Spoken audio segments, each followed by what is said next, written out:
Quelle est la 5e planète depuis le Soleil?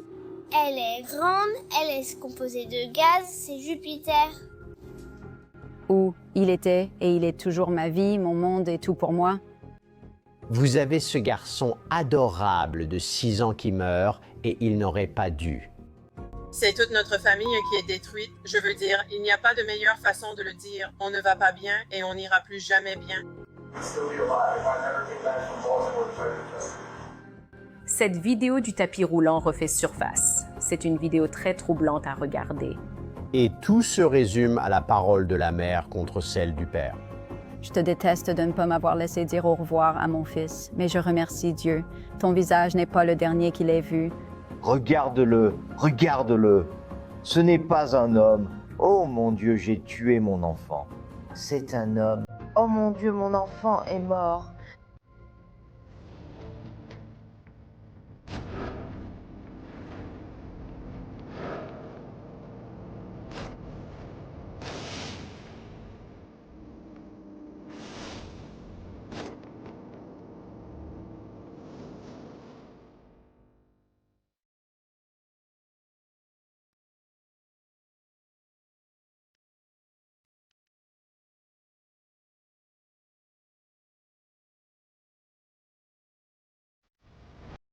Stafford Township, New Jersey. Christopher Gregor, âgé de 31 ans, amène son fils de 6 ans, Corey Mikulow, aux urgences. L'enfant était en grande détresse. Il arrive à l'hôpital, il prend ce jeune enfant, Corey, il le jette par-dessus son épaule. Il court dans l'hôpital, cherchant quelqu'un pour s'occuper de lui immédiatement. L'enfant était léthargique et nauséeux. Alors, il l'emmène faire un scanner pour essayer de voir ce qui se passe à l'intérieur de cet enfant. Malheureusement, pendant ce processus, l'enfant a fait un arrêt cardiaque et ils n'ont pas pu le réanimer. Corey a finalement été déclarée morte vers 17 h le 2 avril 2021. Le père de Corey sort de la pièce et semble avoir une réaction émotionnelle à cela. Vous pouvez voir ses mains sur sa tête, vous pouvez le voir se pencher puis il s'en va. Vous avez ce garçon adorable de 6 ans qui meurt et il n'aurait pas dû. Et la question que tout le monde se pose est, qu'est-il arrivé à Corey Mikulow?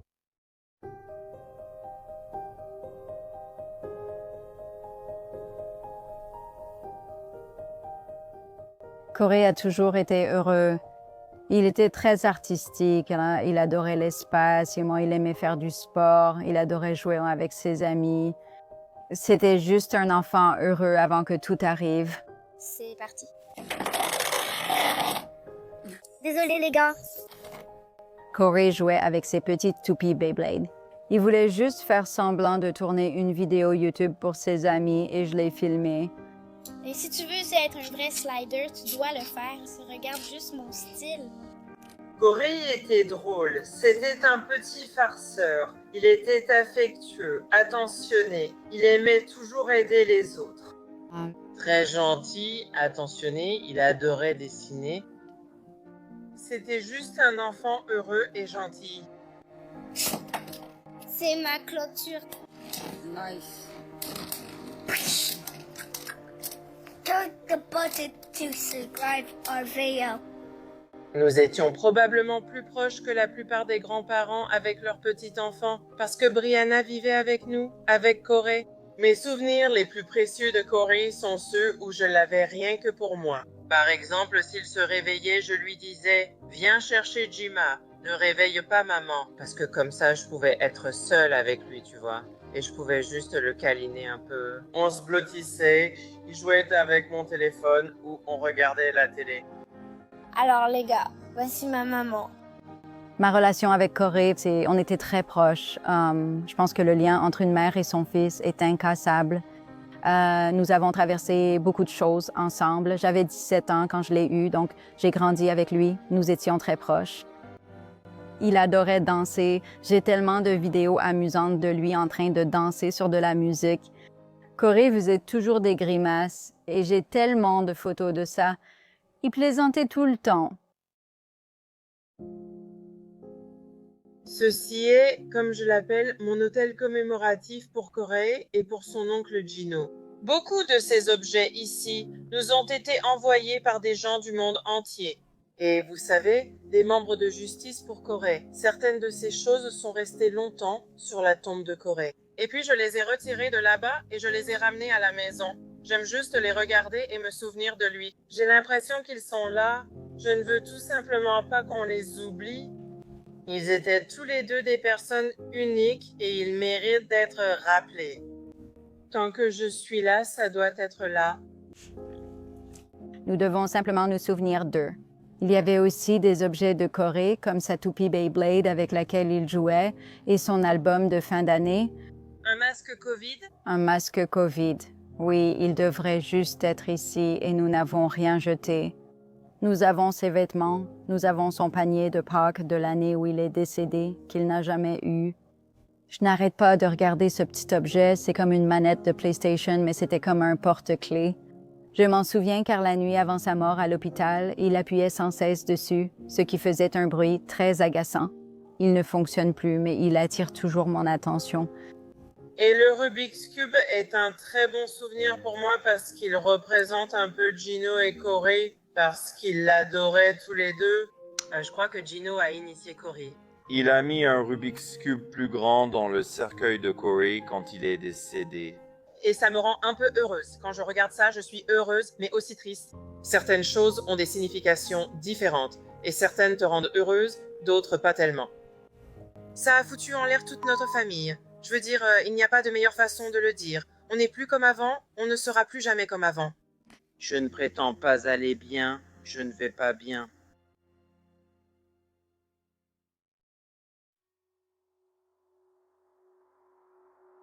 Le jour de la mort de Corey, le détective Denis Michel du bureau du procureur du comté d'Ocean a été prévenu. Il apprend le décès d'un enfant au Southern Ocean Medical Center.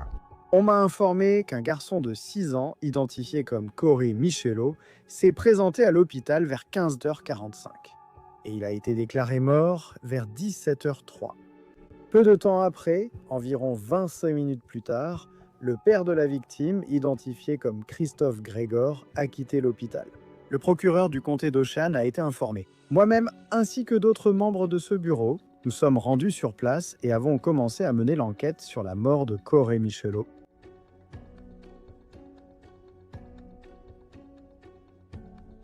Le lendemain matin, le détective Denis Mitchell assiste à l'examen post-mortem de Corey, réalisé par le médecin légiste, le docteur Dante Regaza. Le docteur Regaza a déterminé que la cause du décès de Corey Michelot était un traumatisme contondant. Des blessures par impact au cœur et au foie, ainsi que la septicémie comme facteur contributif. Vous savez, devoir pratiquer une autopsie sur un enfant en soi, c'est horrible. Mais ce que cela fait aussi, c'est que cela révèle des détails très importants mais troublants dans cette affaire. La première étape de toute enquête consiste à examiner le corps de la victime. Voir si son corps peut nous révéler quelque chose. Qu'est-ce qui l'a amené à se retrouver dans cette situation? Dans le cas de Corey, ce sont les ecchymoses présentes à différents endroits de son corps qui nous ont beaucoup inquiétés. Plus précisément, des ecchymoses qui ne semblaient pas correspondre à un quelconque accident. La manière de la mort est extrêmement importante dans une enquête pour homicide. Car tant que la cause du décès n'est pas considérée comme un homicide, il n'y a pas d'enquête pour homicide. Dans ce cas, la cause était indéterminée. Cela signifie pour nous que nous devons fournir au médecin plus d'informations sur les circonstances entourant la mort de la victime. Dans ce cas, fournissez une chronologie détaillée des événements entourant la mort de Corey Michelot. Très peu de cas sont classés comme indéterminés. Très souvent, lorsque nous faisions ces examens de décès d'enfants, c'était ceux-là que nous signalions, car nous devions les examiner avec beaucoup d'attention.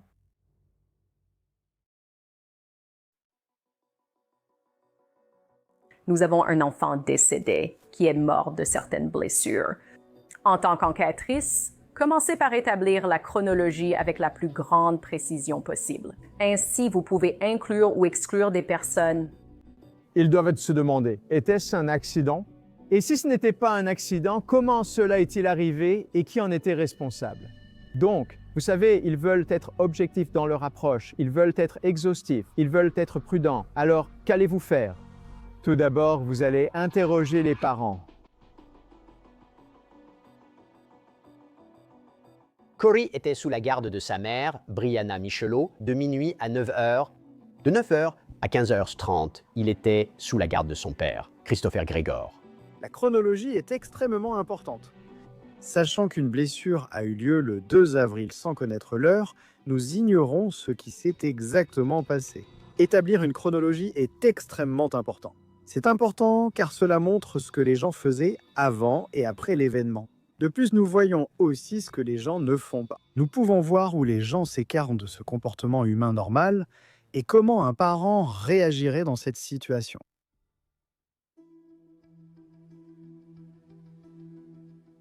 Le détective Denis Michel interroge Brianna et elle accepte de lui parler sans la présence d'un avocat. Au cours de notre conversation avec Brianna, nous apprenons l'histoire de Corey. Nous découvrons l'histoire de Christophe Gregor, l'arrivée de Gregor dans la vie de Corey et le début des changements. En fait, elle répond avec un classeur rempli de documents, comprenant des dossiers médicaux et des dossiers de la DCPMP. L'entretien avec Denis Mitchell. C'était difficile parce que quelques heures avant, il venait de m'annoncer que Corey était décédé. Je peinais à parler, il était très gentil, mais cherchait à obtenir des infos.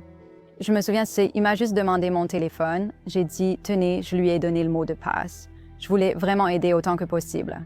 Je lui ai dit, allez chercher Chris, je vous donnerai toutes les infos, mais trouvez-le. Christophe.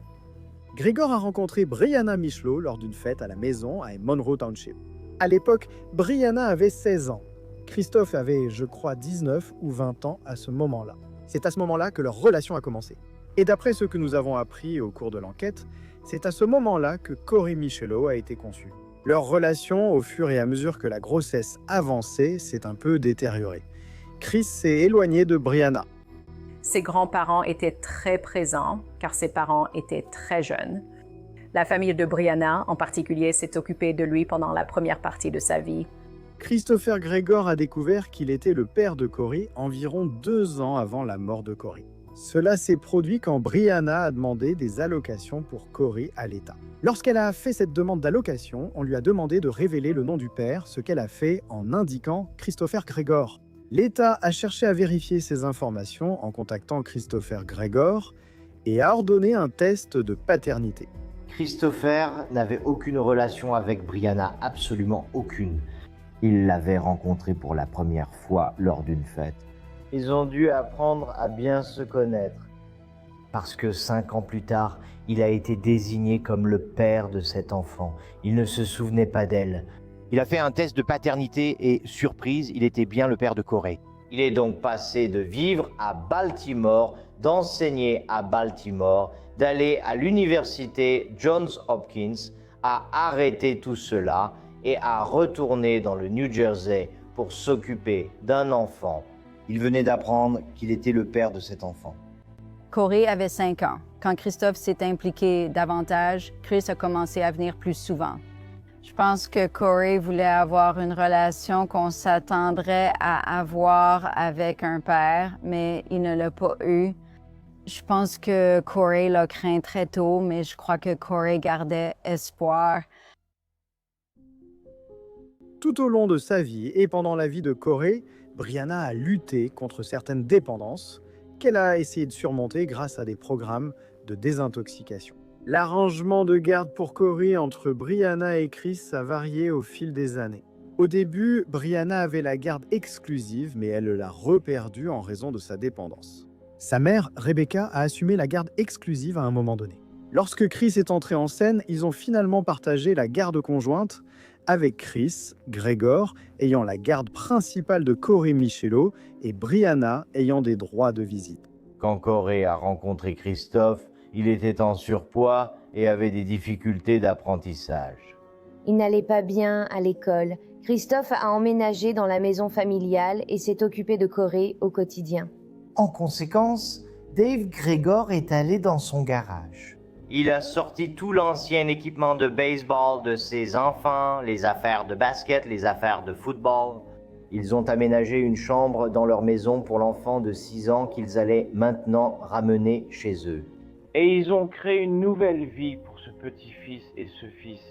Grâce à Christophe et à sa famille, il est devenu sportif. Il était en fait compétitif dans le sport, il réussissait très bien à l'école et communiquait très bien. Il était l'un des meilleurs élèves et il était très apprécié non seulement par les enseignants, mais aussi par les autres élèves. Donc, Corey, à la suite de l'arrivée de Christophe dans sa vie, avait radicalement changé par rapport à la vie qu'il menait auparavant. La relation de Corey avec son père, je la décrirais comme tumultueuse parce que Corey l'admirait encore. Il voulait lui ressembler et il l'aimait, mais il était aussi maltraité par lui. Donc, quand on est enfant, on ne comprend pas vraiment ce qui se passe. On aime toujours la personne qui fait ça.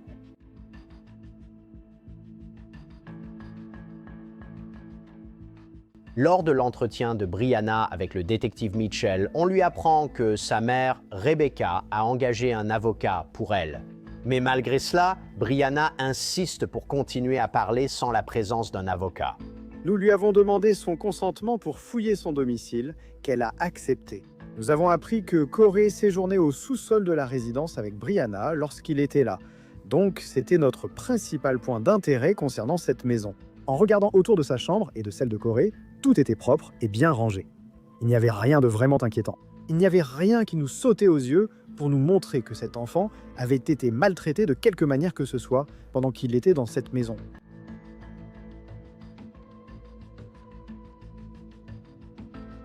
À ce moment, la police interroge la mère de Brianna, Rebecca Michaelo, la grand-mère de Corey.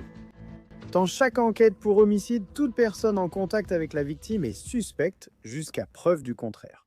Dans ce cas, nous examinons à la fois la mère, le père, la grand-mère et toute autre personne ayant eu un contact avec Corey dans les jours et les heures précédant sa mort. Rebecca Michaelo a exprimé des inquiétudes concernant des abus sur l'enfant, nous parlant d'incidents précis qui se sont produits. Depuis le moment où Chris est apparu dans la vie de Corey et les blessures qui ont suivi jusqu'au moment de sa mort.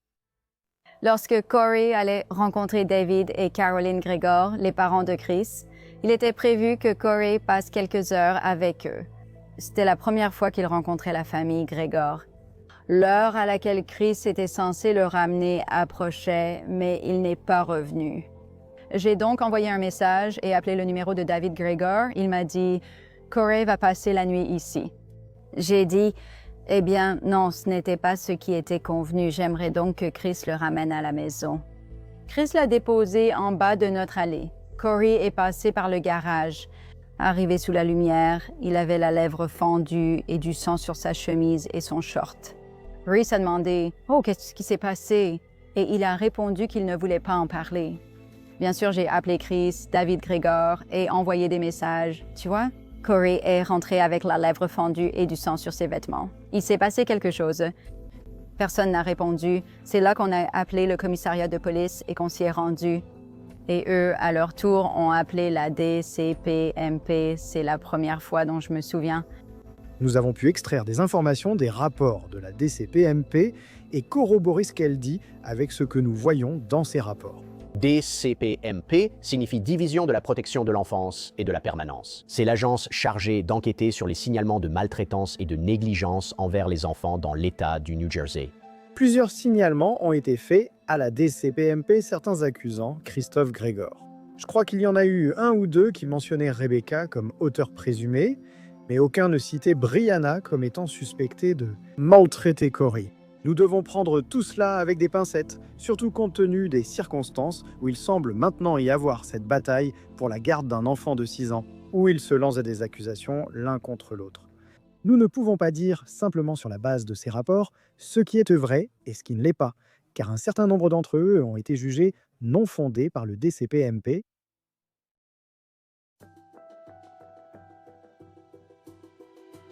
Poursuivant l'enquête sur les allégations de maltraitance, le détective Mitchell interroge les parents de Christopher Gregor, David et Caroline. Ils ont montré une certaine inquiétude concernant la maltraitance. Mais surtout, ils voulaient nous parler des allégations de maltraitance. Pour eux, ce n'étaient pas que des accusations, sans aucun acte de maltraitance réel. Ils ont montré de l'inquiétude pour leur fils compte tenu de la situation. Car c'est leur fils, Christophe, qui les a informés du décès de leur petit-fils. À leur arrivée à l'hôpital, Christophe était déjà parti. Ils nous ont parlé d'un message texte qu'il leur a envoyé peu de temps après avoir quitté l'hôpital. Il leur a dit qu'il ne reviendrait pas avant un moment et leur a demandé de garder son chien. Lorsque Christophe a envoyé un message à ses parents pour leur dire qu'il partait pour un moment et de bien vouloir s'occuper de son chien, ses propos laissent entendre qu'il partait et qu'il ne comptait pas revenir.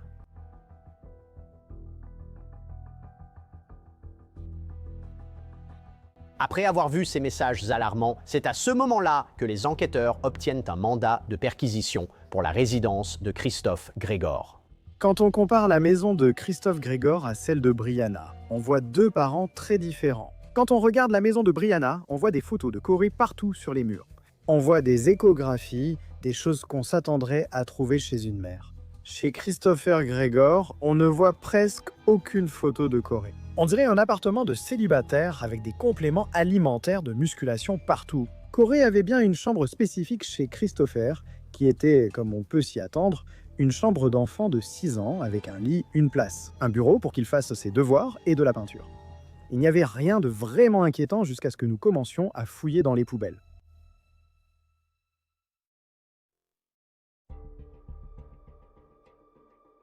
Nous avons trié ces ordures par couche. Tout en haut, il y avait un sac McDonald's et un reçu. Sous cet emballage McDonald's, il y avait quelque chose de très troublant pour les enquêteurs. Des vêtements souillés appartenant à Corey. On s'attendrait à ce qu'un parent, lorsque son enfant de 6 ans vomit et se souille, l'emmène aux toilettes pour le nettoyer. Il prendrait leurs vêtements et les nettoierait. Quand on voit quelqu'un comme Christophe Grégor qui prend maintenant les vêtements de son fils, et non seulement il les met à la poubelle, mais il les cache sous d'autres déchets, comme pour les dissimuler. Ce comportement nous paraît très suspect.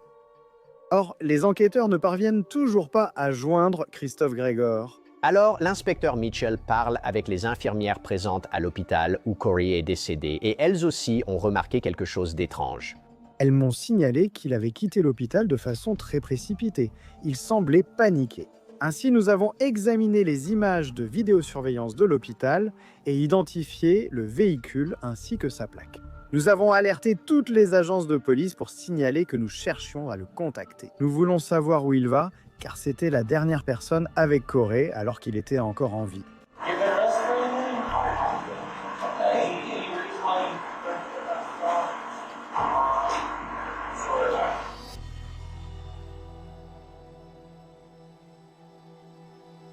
Deux jours après la mort de Corey, le détective Mitchell apprend que Christopher Grégor a été arrêté en voiture par la police à Alcoa, Tennessee.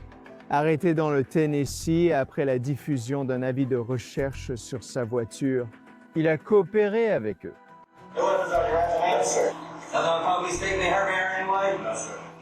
La réaction de Christopher à la mort de Corey a été dramatique. Il ne savait pas quoi faire. Il avait cet enfant parfaitement en bonne santé il y a 2 jours et maintenant cet enfant est mort.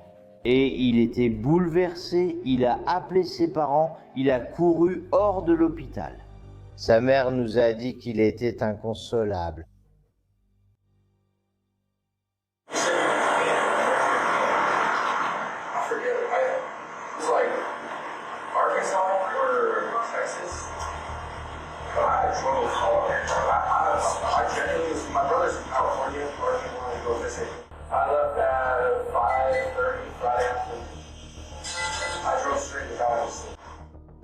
Il conduisait jusqu'à la maison de son frère. Il voulait être auprès de son frère.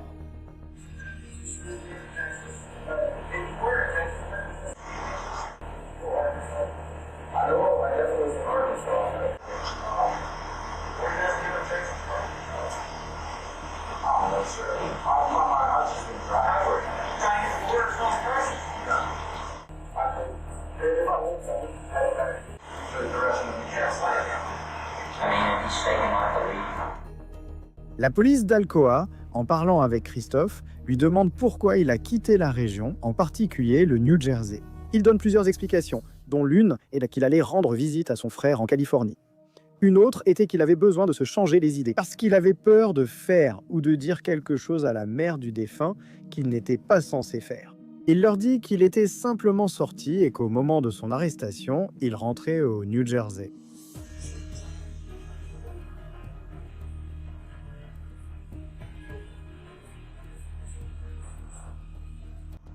Nous avons examiné toutes ces images et ce que nous voyons dessus. C'est quelqu'un qui n'agit pas comme on s'y attendrait, compte tenu des circonstances et de la situation dans laquelle il se trouvait. Nous voyons quelqu'un qui plaisante, quelqu'un qui sourit, qui détourne la conversation, pas quelqu'un qui semble pleurer son fils de 6 ans.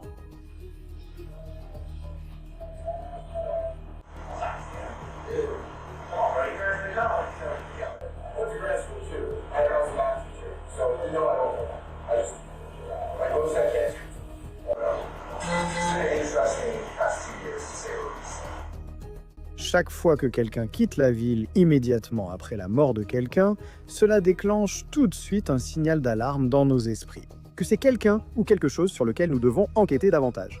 Ce comportement peut être explicable ou révéler une conscience de culpabilité.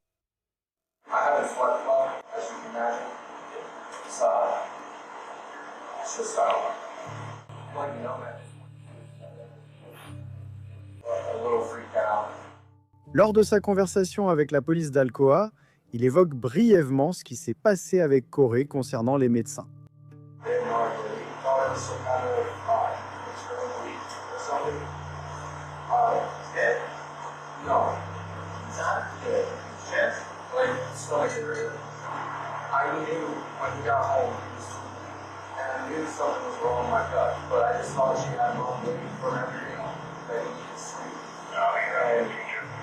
I should have took him right from the beginning.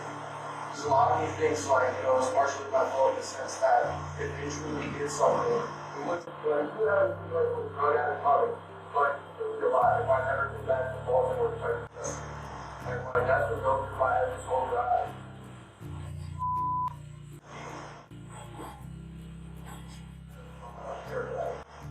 Chris dit au policier que si je n'étais pas entré dans la vie de Corey, il serait peut-être encore en vie. Pris isolément, cela ne veut peut-être pas dire grand-chose, mais quand on regarde cela avec les événements qui l'entourent, la fuite, son comportement jusqu'à ce moment-là, ça ne colle pas. Et cela vous amène à croire qu'il pense vraiment que si lui n'était pas là, Corey serait encore en vie. Les autorités libèrent finalement Christopher Gregor, mais les enquêteurs arrivent ensuite sur quelque chose qui va changer toute cette histoire. Ils obtiennent de nouvelles preuves cruciales. Nous avons d'abord été informés de la vidéo du tapis roulant et nous avons parlé avec l'assistante sociale du DCPMP qui était responsable du dossier de Corey. Il nous a signalé un incident survenu le 20 mars de la même année. L'incident a eu lieu dans la salle de sport de l'immeuble de Chris Gregor et a été filmé. Il nous a finalement fourni cette vidéo le lendemain. La vidéo du tapis de course refait surface. Si vous avez de jeunes enfants, évitez peut-être de la regarder. C'est une vidéo très troublante à regarder.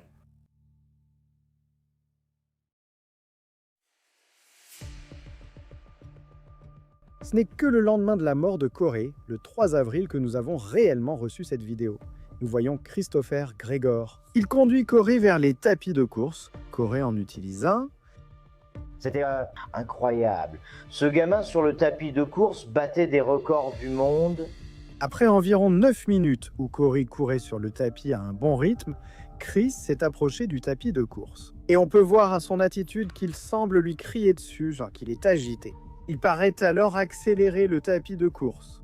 Alors que Corey commence à accélérer, on peut voir qu'il a du mal à suivre la vitesse du tapis de course qui augmente. On voit Christopher se déplacer vers l'arrière du tapis de course, tandis que Corey commence à reculer, incapable de suivre la vitesse. À ce moment-là, on regarde cette vidéo et on se dit « D'accord, il recule ». Oui, il se rend compte qu'il va tomber, mais il sera là pour lui quand il tombera. Mais on voit le contraire. On voit Corey commencer à tomber, à perdre l'équilibre. Et au lieu que Chris tende les bras pour essayer de l'empêcher de toucher le sol ou de se blesser, il s'écarte en fait pour le laisser tomber et toucher le sol. Il le relève ensuite par sa chemise, le place de force sur le tapis roulant et semble ouvrir la bouche pour mordre le sommet de la tête de Corey. Pendant ce temps, Corey perd l'équilibre sur le tapis roulant, mais Chris tient sa chemise. Il ne tombe donc pas. Il le relève, lui permet de retrouver l'équilibre et de continuer à courir. Gardons tous à l'esprit qu'il s'agit d'un enfant de 6 ans. Quand vous regardez cette vidéo, vous voyez que la vitesse atteint 7, 8, 9, 10, 11, 12 miles à l'heure. Avec cet enfant, parce que cet enfant ne peut pas suivre. Il court presque à sa vitesse maximale. Il tombe encore 5 fois à l'arrière du tapis roulant, pendant que Chris demande à Corey de remonter sur le tapis roulant par derrière pour sauter sur la bande en mouvement. Alors qu'une méthode plus sûre serait soit d'éteindre la machine, soit de lui demander de se mettre sur les côtés, de saisir les poignets, puis de reprendre appui de cette façon. Donc on voit le père presque regarder et donner des instructions à son fils pour qu'il se blesse sur ce tapis roulant. C'est une vidéo glaçante. C'est l'une des choses les plus troublantes que j'ai vues. Vous regardez un enfant de 6 ans sans défense se faire maltraiter encore et encore par son père. Vous voyez un mépris total pour Corey de la part de son père. Vous commencez à voir à l'intérieur de l'esprit de Chris parce que vous voyez qui il est vraiment quand personne ne regarde ou qu'il pense que personne ne regarde. J'étais horrifiée. Cette vidéo donne la nausée à toute personne qui a connu ou même aimé un petit enfant, parce qu'il semble qu'il essaie sans cesse de courir sur le tapis roulant, qu'il essaie sans cesse de rendre son père heureux et qu'il tombe à chaque fois. C'est déchirant à regarder. Quand on regarde la fin de cette vidéo, on les voit quitter la salle de sport. Depuis une caméra extérieure, on voit Chris sortir de la salle de sport alors que la porte commence à se refermer. Et puis en peu de temps après, Corey arrive presque comme si la porte le frappait en sortant. Chris montre un mépris total et aucune empathie pour son fils, semblant se soucier davantage de sa colère que de ce que son fils venait de traverser. J'ai remarqué que Corey avait comme un bleu, il avait une grosse marque sur l'avant-bras. Et Corey m'a dit que Christophe l'avait forcé à courir très vite sur un tapis roulant. Il le traitait de gros. Alors j'ai immédiatement déposé une plainte auprès du DCPMP.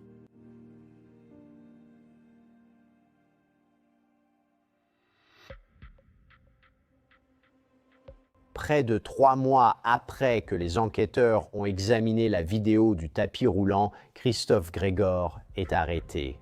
Il a été inculpé de mise en danger au 2e degré du bien-être d'un enfant, après l'incident sur le tapis roulant. Après son arrestation, Christophe a comparu au tribunal et a été libéré grâce à la réforme de la caution.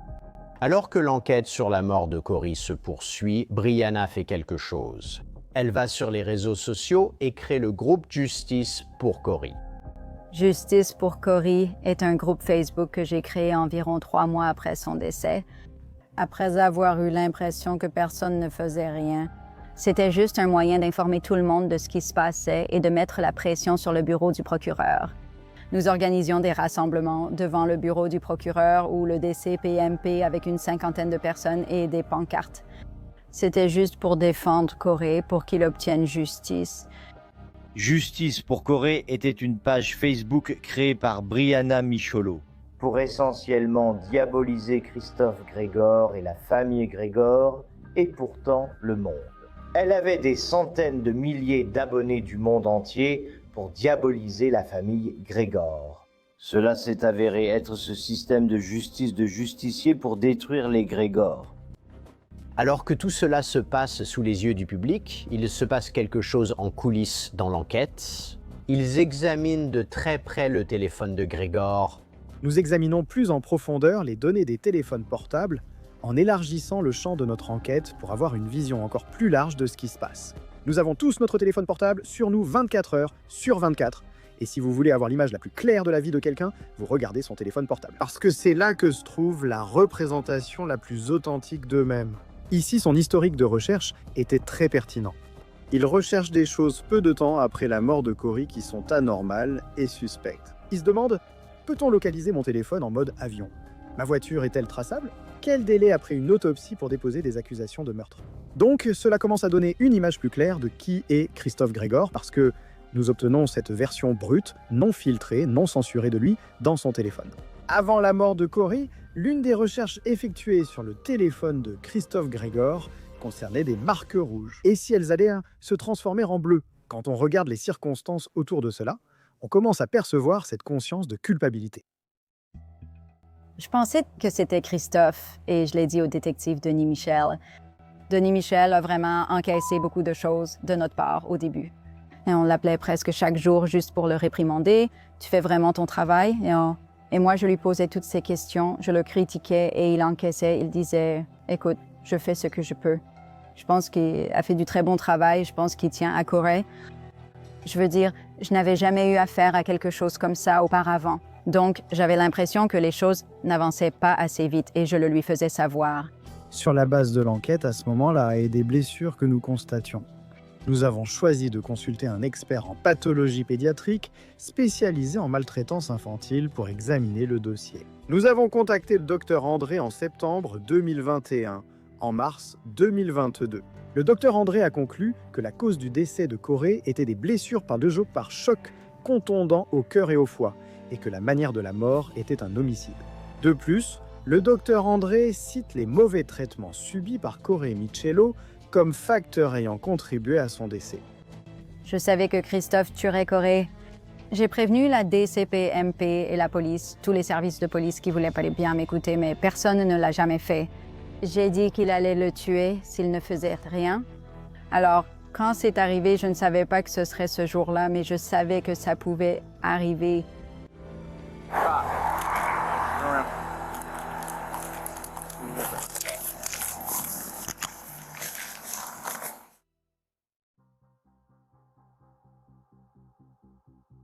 Presque un an après la mort de Corey Michello, Christopher Gregor est arrêté et inculpé du meurtre de Corey.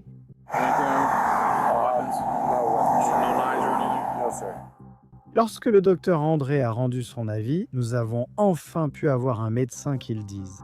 Mais à cause des actes de quelqu'un d'autre, cet enfant serait encore en vie. Et à ce moment-là, cela nous a permis d'inculper Christophe pour la mort de son fils.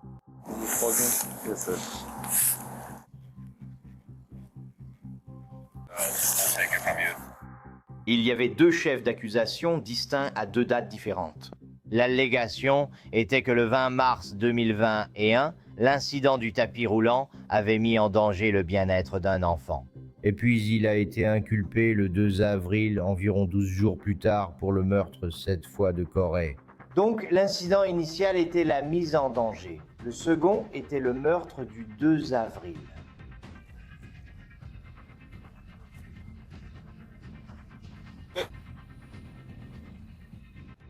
Aucune de ces 2 choses n'avait de lien l'une avec l'autre.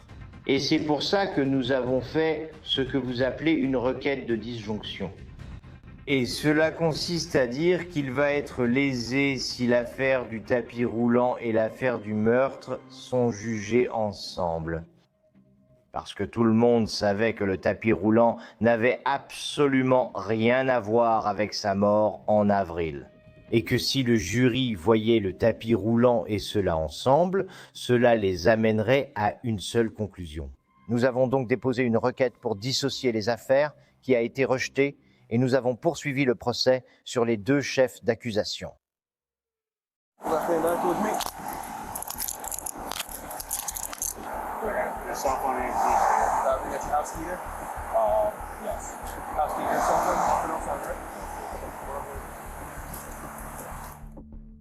Oh mon Dieu, je n'y ai pas cru parce qu'il a fallu presque 1 an pour que cela arrive. J'ai eu l'impression qu'un poids s'était un peu enlevé de mes épaules, car pendant 1 an, nous avons manifesté dehors à divers endroits. On les suppliait de l'arrêter et on réclamait simplement des réponses. S'il ne l'arrête pas, pense-t-il qu'il n'a rien fait à Corey? Alors, que s'est-il passé avec Corey? Donc ça a tout validé pour nous. Pour l'accusation de meurtre au 1er degré de son fils, Corey Michello, il risque la prison à vie. L'un des plus grands obstacles dans cette enquête, en particulier, c'est que généralement, qui est dans une enquête pour homicide, on sait exactement comment quelqu'un a été tué. Vous savez ce qui s'est passé et quand cela s'est produit. Ici, on nous donne une période pendant laquelle une blessure s'est produite et nous ne savons pas exactement comment Gregor a infligé cette blessure à Corey. Donc nous passons ce temps à essayer de déterminer exactement quelle était cette blessure et comment elle a été infligée, ainsi que les événements entourant cette blessure. Cela nous incite à nous concentrer sur l'environnement et la chronologie de cette blessure pour obtenir un maximum de détails.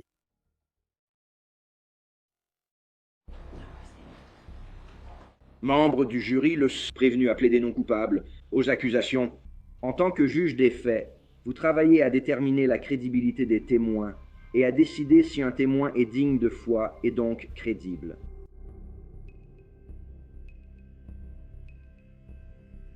Plus de 3 ans après la mort de Corey Michello, Christopher Gregor est enfin jugé dans le comté d'Ocean, New Jersey. Il est accusé de mise en danger du bien-être d'un enfant pour l'incident du tapis de course et de meurtre pour la mort de Corey. Et d'ailleurs, s'il est reconnu coupable, il risque une peine de prison à vie. Corey Travis McCullough. Il aimait le système solaire. Il aimait jouer dehors. Sa mère le décrit comme étant drôle et heureux. Corey avait 6 ans le 2 avril 2021 lorsque son père l'a tué.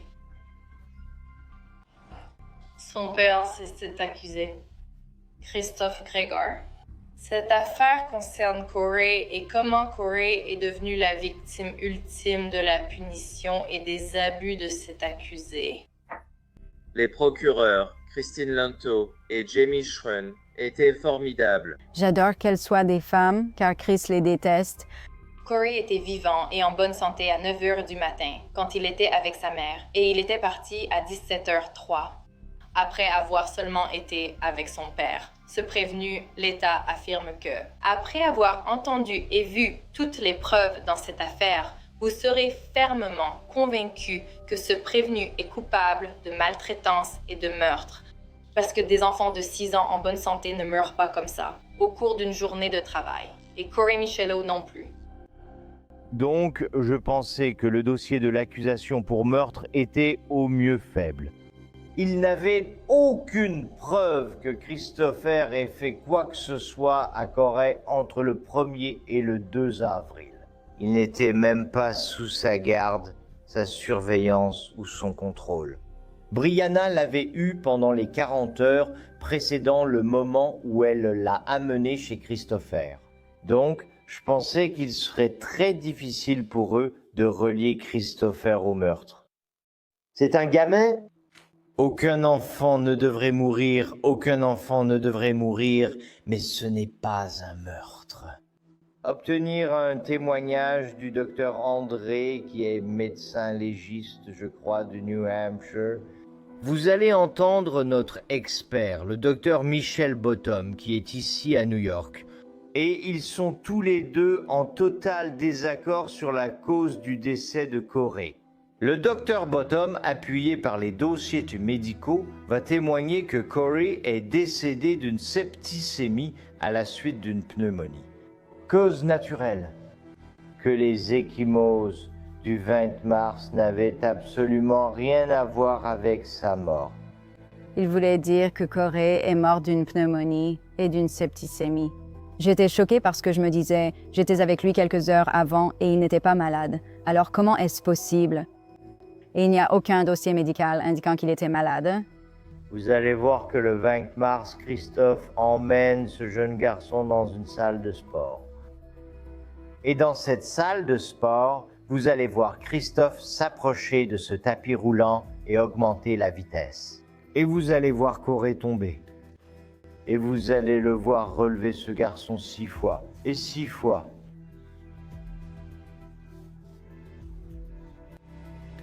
Le remettre sur le tapis roulant.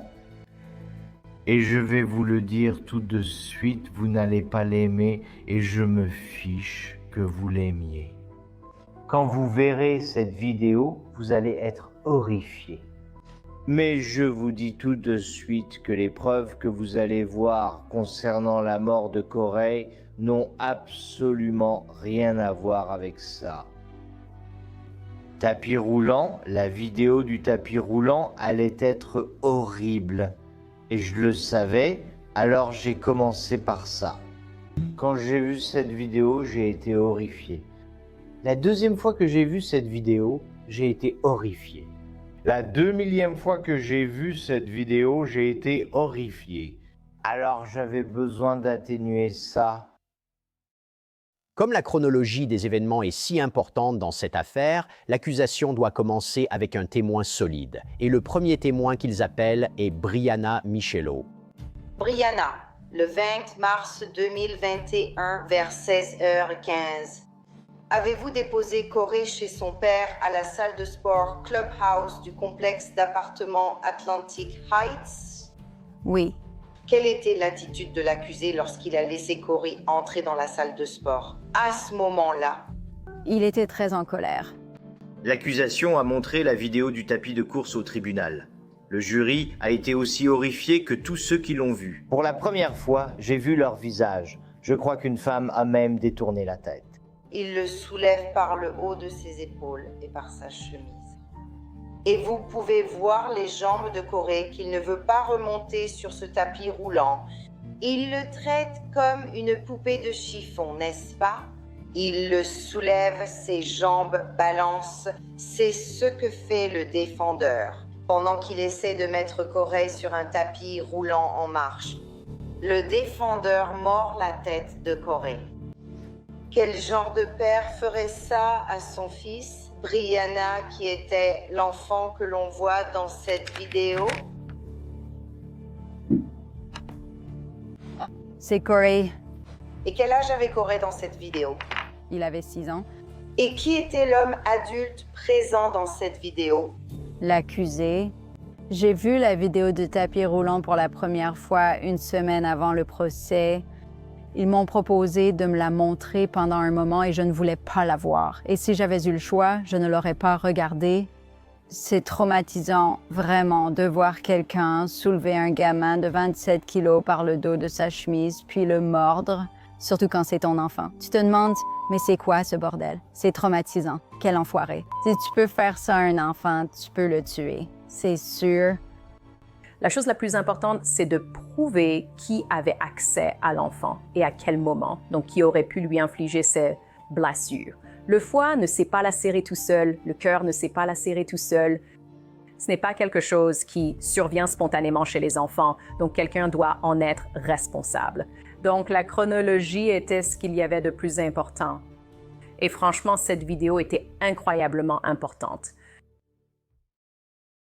Pendant que vous étiez avec Corey, avez-vous vu des ecchymoses sur lui? Oui, j'en ai vu. Pouvez-vous décrire au juré les ecchymoses que vous avez vues?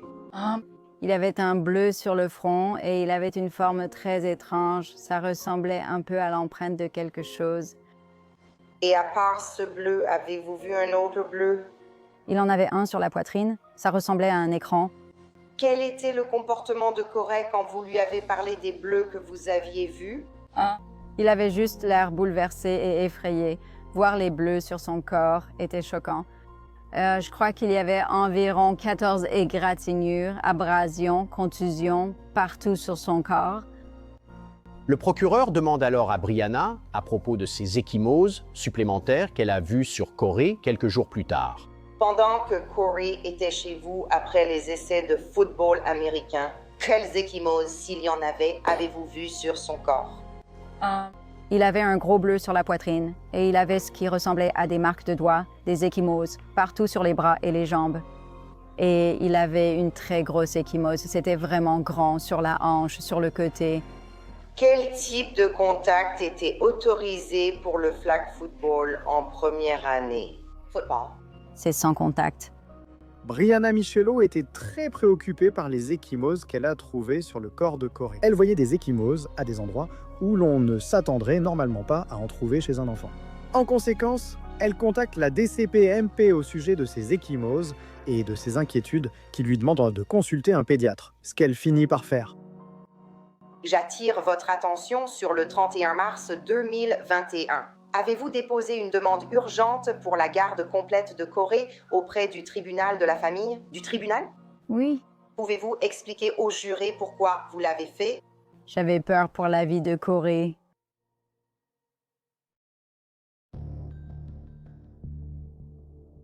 J'ai demandé la garde temporaire exclusive et la suppression de tout le temps de Chris avec Corey, ainsi que de ses droits jusqu'à la fin de l'enquête du DCPMP. Je voulais juste éloigner Corey de Christopher pour qu'il cesse de l'abuser en attendant l'intervention du DCPMP.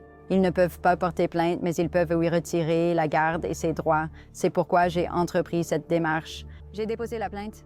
Le 1er avril 2021, Brianna Michelot apprend que sa demande a été refusée.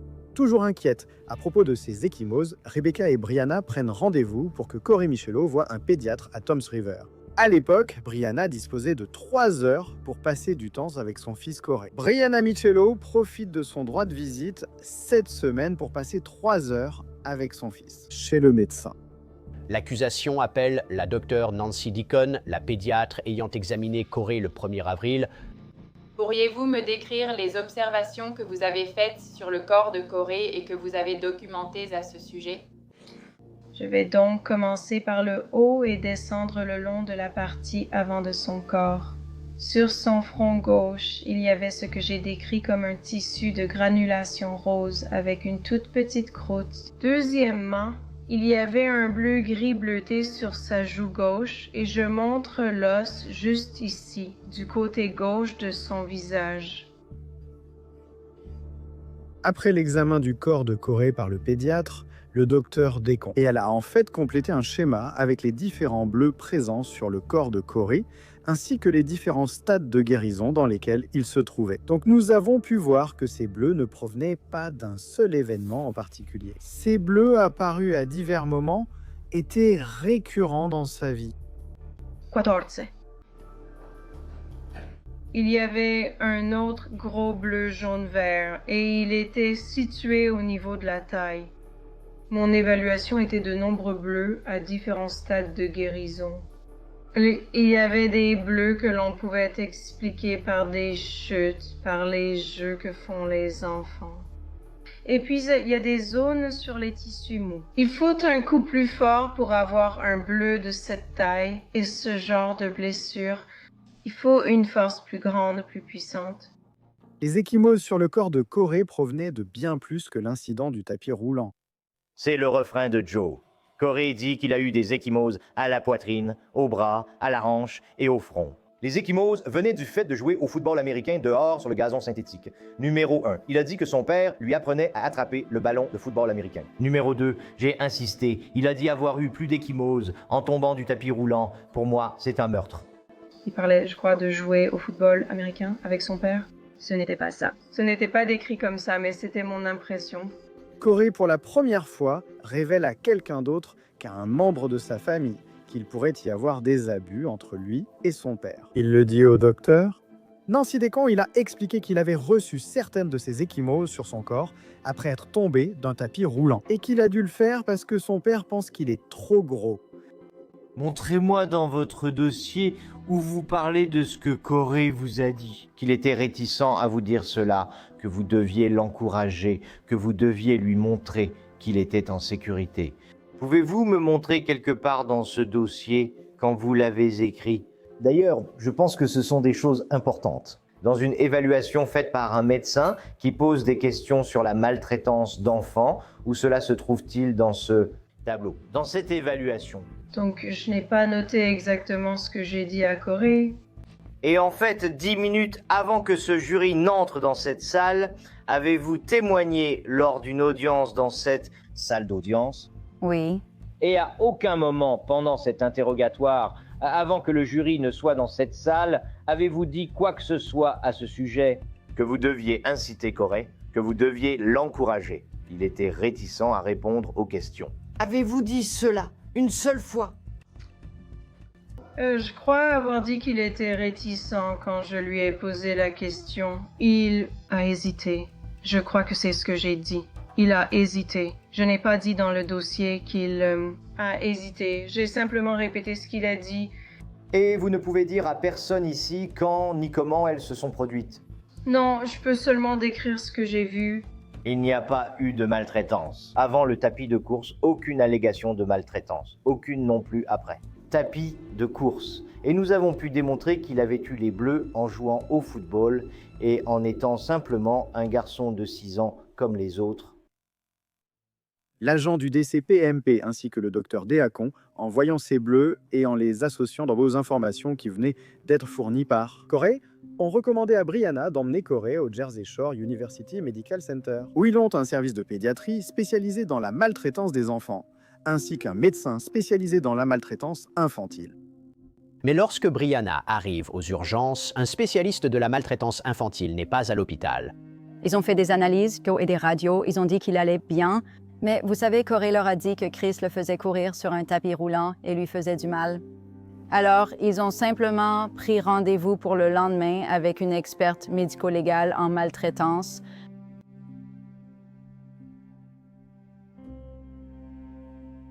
Voici le problème. Après plusieurs examens médicaux, Corey paraît en bonne santé, hormis les ecchymoses.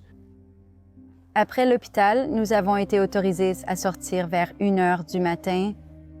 Nous sommes rentrés à la maison à 1h30 et avons dormi. As-tu proposé de ramener Corey à la maison à Barnegate après, du Jersey Shore Medical Center? Oui. Et est-ce que la prévenue a jamais répondu à ta demande de faire cela? Non. Y avait-il un rendez-vous prévu le 2 avril pour que Corey voie un spécialiste pédiatrique du Centre de protection de l'enfance? Oui. L'accusée a-t-elle annulé ce rendez-vous? Oui. Pourriez-vous emmener Corey voir le spécialiste sans l'accusé? Non, il ne le permettrait pas. À quelle heure, toi et Corey, vous êtes-vous réveillés le lendemain matin? Vers 7h, 7h30. Quand Corey s'est-il réveillé? Tu l'as habillé? Oui. Dans quoi as-tu habillé Corey? Je lui ai mis un sweatshirt, un jean et des baskets. Et qu'en est-il de ses sous-vêtements? C'était des sous-vêtements bleus. Et dans quel état étaient les vêtements dans lesquels vous avez habillé Corey? Ils étaient propres. Brianna, bien sûr, était une mère attentionnée et aimante, mais la seule chose qui m'a marquée en tant que parent, c'était elle se souvenait exactement de ce qu'elle lui avait mis quand il allait chez son père. Je veux dire, jusqu'au caleçon bleu. C'est un fait marquant pour tous les autres parents qui sont dans le jury. Quand tu es monté à l'étage pour prendre le petit déjeuner dans la cuisine, qui était là? Ma mère et son petit ami Richie. Corey a-t-il pris le petit déjeuner? Oui. Et est-ce qu'il a mangé? Oui, il a mangé. Et tu te souviens de ce qu'il a mangé? Il a mangé un bagel et un go-gurt. Est-ce que tu étais avec Corey tout le temps pendant qu'il prenait son petit déjeuner? Oui. Et peux-tu dire au juré quel était l'état physique de Corey le matin pendant qu'il prenait son petit déjeuner? Il allait bien. Dernière fois que j'ai vu Corey, c'était le 2 avril. Il a pris son petit déjeuner et se préparait à retourner chez son père. J'ai essayé de lui demander de prendre mon téléphone avec lui et de le cacher. Et je lui ai dit, quand papa commence à te frapper, appelle-moi ou appelle la police. Et il a dit qu'il ne pouvait pas. Je lui ai dit de faire beaucoup de bruit pour alerter un voisin et il a dit qu'il ne pouvait pas. Je ne sais pas pourquoi, mais j'ai dit « Sois un bon garçon », ce qui a sûrement renforcé son impression de ne pas l'être et d'en être la cause. Je ne savais pas quoi dire d'autre et je ne pensais pas que ce serait la dernière fois que je verrais Corey, mais c'était le cas. Ça l'était. Pouvez-vous indiquer au juré le contenu, la date et l'heure du texto envoyé par l'accusé? Oui, le 2 avril 2021 à 8h37 du matin, il a dit « Tu as kidnappé mon fils une journée et une nuit, donc au minimum, ce sera une journée entière. La nuit sera retirée lors de ta prochaine visite. J'espère que le tribunal acceptera ma demande ce matin et que tu perdras tous tes droits. » Et vers quelle heure es-tu arrivé à l'immeuble pour déposer Corey ce matin-là? Vers 9h du matin?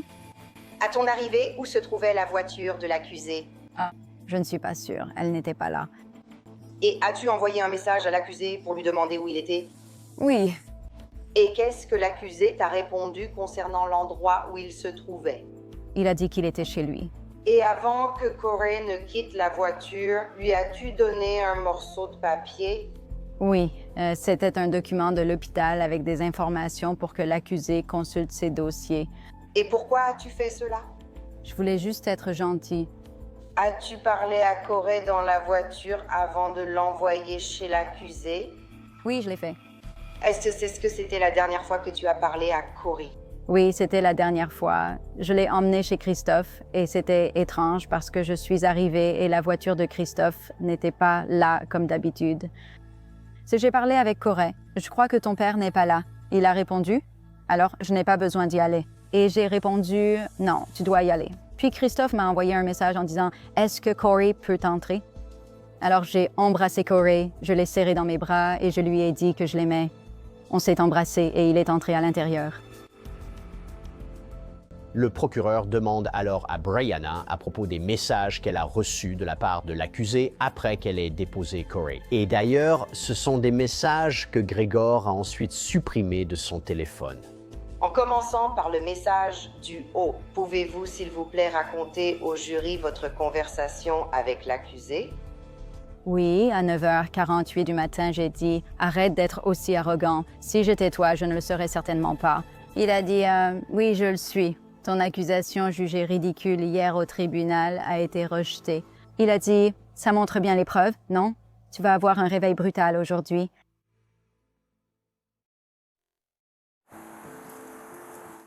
Christopher pensait avoir effacé tous ses messages avec Brianna quand son téléphone a été analysé. Malheureusement, Brianna ne les avait pas supprimés de son téléphone.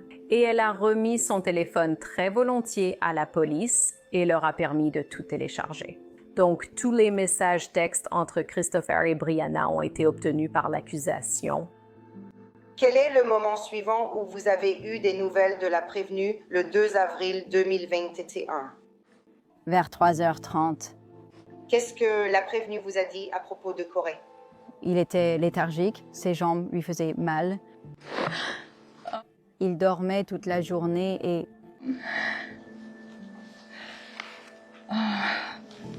Il vomissait et ne se sentait vraiment pas bien. Et puis, il m'a demandé de lui envoyer la carte d'assurance de Corey. Avez-vous envoyé la carte d'assurance de Corey à l'accusé? Oui, je l'ai fait. Et l'accusé a-t-il dit quelque chose à propos d'emmener Corey à l'hôpital? Oui. Et l'accusé vous a-t-il dit dans quel hôpital il emmenait Corey? Non. Était-ce la dernière fois que vous aviez parlé à l'accusé ce jour-là? Oui. À ce moment-là, qu'avez-vous fait? J'ai commencé à appeler les hôpitaux pour voir si Corey était là. Je l'ai dit à ma mère. Et nous avons commencé à appeler comme tous les hôpitaux de la région et ils ont tous dit qu'il n'était pas là. J'ai appelé la police pour signaler sa disparition et elle a finalement reçu un appel d'un des hôpitaux et ils ont dit qu'il était là. Donc j'étais sur le point de partir pour aller à l'hôpital le voir et 2 policiers ont frappé à la porte. La façon dont j'ai été informée, c'est qu'il m'a demandé depuis combien de temps mon fils était mort. C'est comme ça que je l'ai appris. Et j'ai répondu, « De qui? Pas le mien, le mien. J'ai un fils de 6 ans. » Maintenant, lors du contre-interrogatoire, la défense attaque assez durement la crédibilité de Brianna. Et il se concentre vraiment sur ses problèmes de dépendance. Voyez-vous, il arrive un moment, en janvier 2020, où vous avez un problème avec la drogue. Oui. Oui. Et à ce moment-là, vous perdez la garde de Corey. Oui. D'accord. Quelle drogue avez-vous utilisée? Méthamphétamine. Et êtes-vous allé en cure de désintoxication à ce moment-là? J'ai suivi un programme de désintoxication.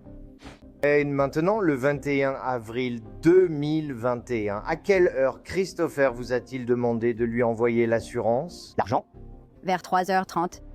Tu te souviens, dans cette conversation Facebook vers 3h49? De l'après-midi où je demandais à une personne nommée Boo de m'apporter un bump.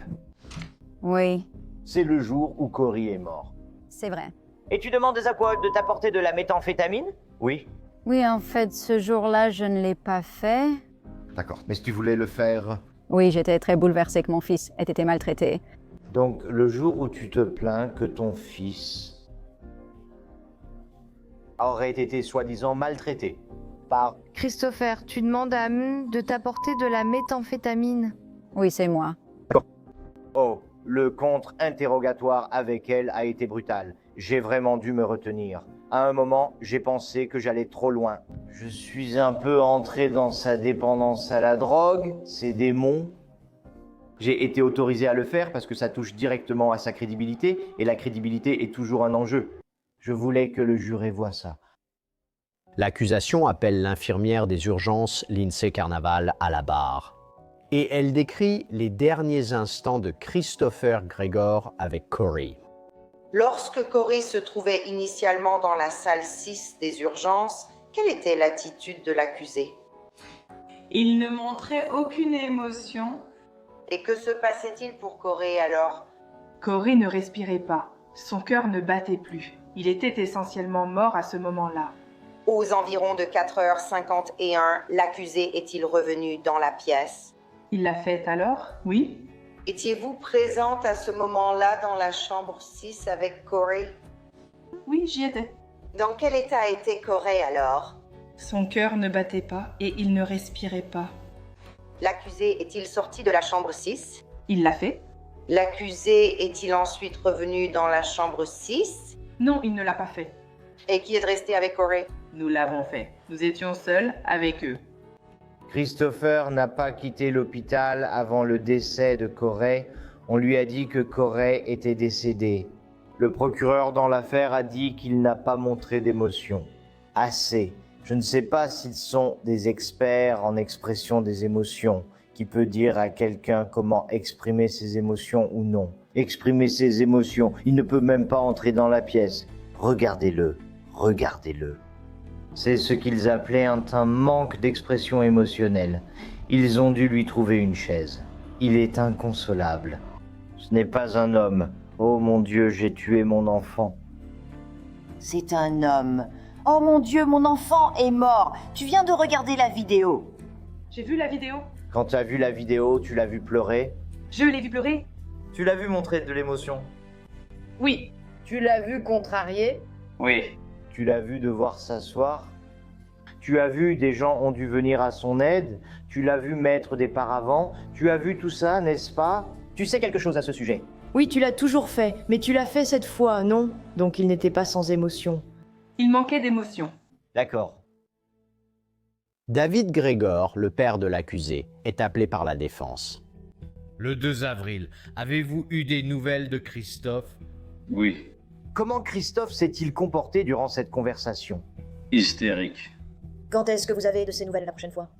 Quelques minutes plus tard, il était inconsolable après la perte de son fils. Vous avez parlé à votre fils pendant que vous descendiez en voiture à l'hôpital de Stafford. C'est exact. C'est exact. Et lorsque vous avez parlé à votre fils, vous lui avez dit que vous alliez contacter la police. C'est bien ça? Oui, je l'ai fait. Et quand vous êtes arrivé à l'hôpital, après avoir dit à votre fils que vous alliez contacter la police, votre fils n'était pas à l'hôpital, n'est-ce pas? Il n'était pas aux urgences. Et quand vous êtes arrivé à l'hôpital, Corey était là, tout seul, sans aucun membre de sa famille. C'est bien ça? C'est exact. Il voulait laisser entrer ma femme et moi. Et pendant ce temps, entre le moment où votre fils est parti et celui où vous êtes arrivé, Corey était seul à l'hôpital, sans aucun membre de sa famille. C'est bien ça? À ma connaissance...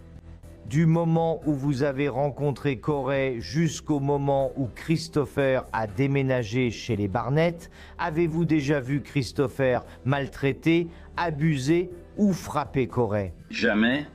Avez-vous regardé une vidéo sur le tapis roulant? Non. D'accord. Pourquoi pas? Parce que je ne veux pas voir.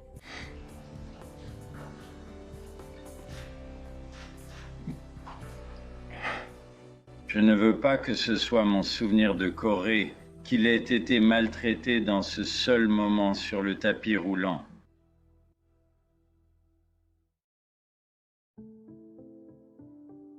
Le médecin légiste, le docteur Thomas André, spécialiste en pédiatrie, est alors appelé par l'accusation.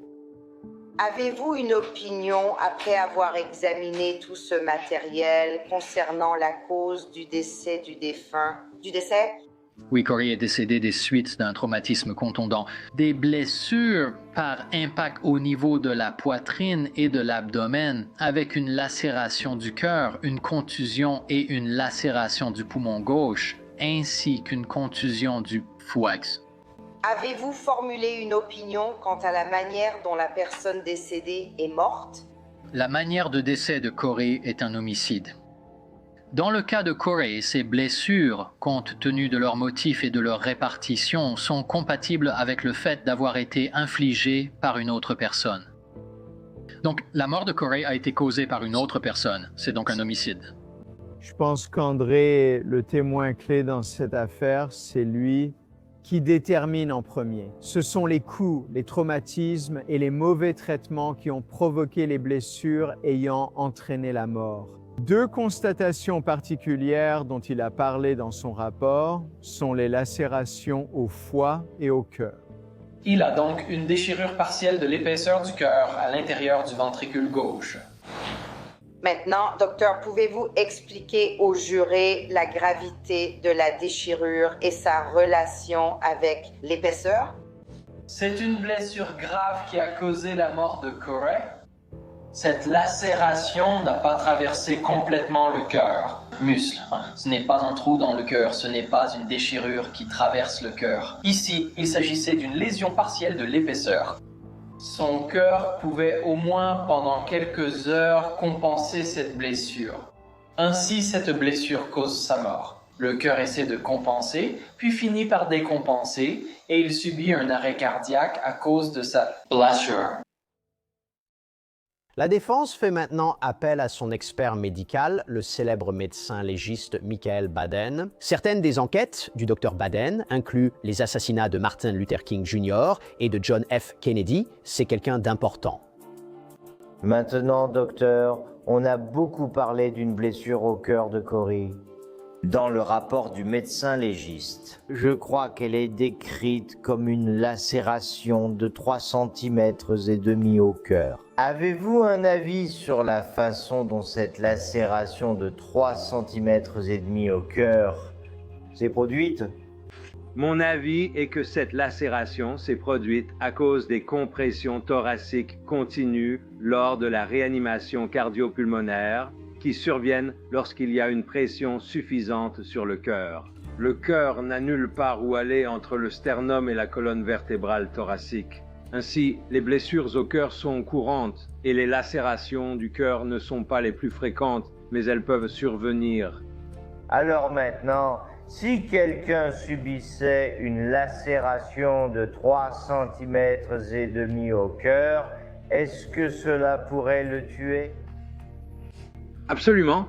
Et combien de temps faudrait-il à une personne pour mourir si elle recevait une lacération de 1,25 cm au cœur? Eh bien, le cœur cesserait de battre en 1 ou 2 minutes. Si cette blessure était survenue à 14h02 jusqu'à 15h43 dans l'après-midi. Quand c'est à ce moment-là que M. Grégor est arrivé à l'hôpital avec Corey, serait-il déjà mort? Il n'aurait pas pu survivre plus de 2 minutes avec ce genre de blessure. Oui, absolument. Baden essaie de soutenir que les lacérations au cœur sont survenues à la suite de la réanimation pratiquée sur l'enfant. Et c'est vrai, cela peut arriver. Il est peu probable que cela se produise dans un environnement hospitalier, mais cela n'explique pas les lacérations sur le foie. À mon avis, compte tenu de l'ancienneté de ces blessures, il est totalement incompatible qu'elles aient été causées par une réanimation cardio-pulmonaire, car elles n'auraient pas eu cette réponse inflammatoire qui met des heures à se développer. L'ensemble de toutes ces constatations et leur répartition dans tout le cœur me dit que cela n'est pas lié à la réanimation cardio-pulmonaire, mais plutôt à un stress chronique et continu. Donc, bien que la cause immédiate du décès de Corey ait été les blessures par choc contondant qu'il a subies le jour de sa mort, la présence d'une cardiomyopathie de stress suggère qu'il y avait un stress physiologique continu, très probablement dû à des mauvais traitements ou à des abus persistants. En plus de la lacération du cœur que le docteur André a trouvé, il a découvert ce qu'il a décrit comme des marqueurs de stress dans le cœur de Corey. Les marques de décoloration qu'il a trouvées dans le cœur étaient le résultat d'un stress chronique et continu qui était exercé sur Corey Michelot. Il a dit que c'était un stress qui aurait été bien plus important que celui d'un athlète s'entraînant pour les Jeux Olympiques. C'est quelque chose qui est arrivé au cœur de Corey à force d'être constamment dans la peur de quelqu'un ou de quelque chose.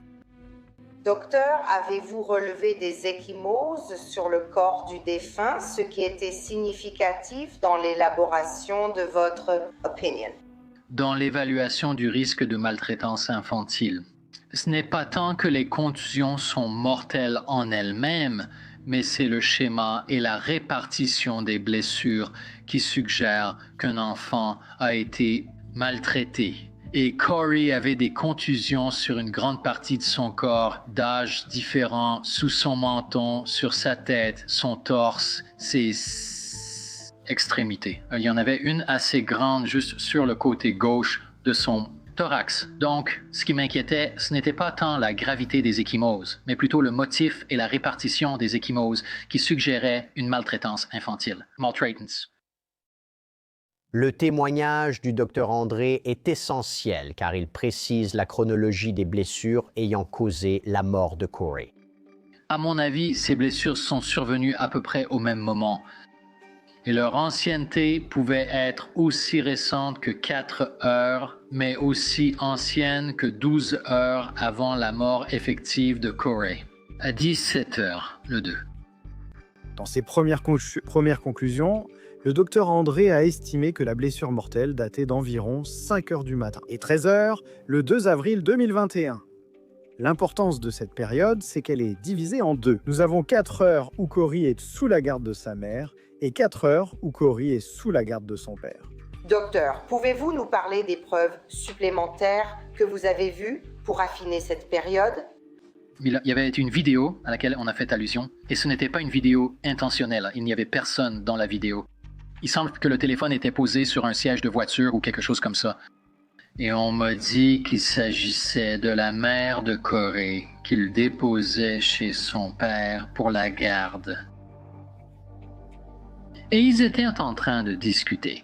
Eh bien, c'était vers 9 heures. Corey répondait aux questions, il discutait, il était normal, audiblement. Donc si c'était à 9 heures, la période de blessure entre 5 heures et 9 heures dans mon esprit est éliminée. Une personne avec ces blessures ne réagirait pas comme Corey l'a fait dans la voiture. Donc cela nous place entre 9 heures du matin et environ 1 heure de l'après-midi. Je ne peux pas être plus précis que ça, mais je suis sûr que c'est dans cette plage horaire que Corey a été blessé. Et ce qu'il m'a demandé. Eh bien, c'est ton autre parent, donc c'est son droit. Il a besoin de le voir parce que tu es allé chez le médecin. Je veux juste m'assurer qu'il le voit. Je ne sais pas où il est. Tu vas l'appeler? Oui, il est dedans, mais j'ignore où. La voiture n'y est pas. C'est étrange. Mais l'avocat de la défense de Grégor, Mario Gallucci, remet en question la chronologie du docteur Andrew. Vous avez aussi dit qu'au départ, vous aviez donné votre avis selon lequel cela s'était produit entre 4 et 12 heures, n'est-ce pas? Oui. Et ensuite, vous avez changé d'avis en fonction de certains éléments qui vous ont été donnés. Ensuite, c'est ça. Incorrect. D'accord. Je n'ai pas changé d'avis. Mon avis a été amendé ou modifié sur la base de nouvelles informations. L'opinion de base restait la même. La période a été réduite en raison de preuves supplémentaires qui suggéraient qu'il n'aurait pas pu subir ses blessures avant 9 heures. Il n'est pas normal qu'un expert change d'avis à moins qu'il n'y ait quelque chose de démonstratif pour le faire changer d'avis. Donc, lorsque le docteur André a donné son premier avis, cela a mis Brianna directement dans la ligne de mire. Maintenant, lorsque vous avez rencontré l'inspecteur Mitchell et que vous avez rencontré Madame Lento, ont-ils discuté avec vous? Que si vous placez cela entre la période de 4 à 12 heures, il aurait en fait été sous la garde de sa mère pendant une partie de ce temps. Eh bien, je savais qu'il n'avait pas été confié à la garde de son père avant 9 heures.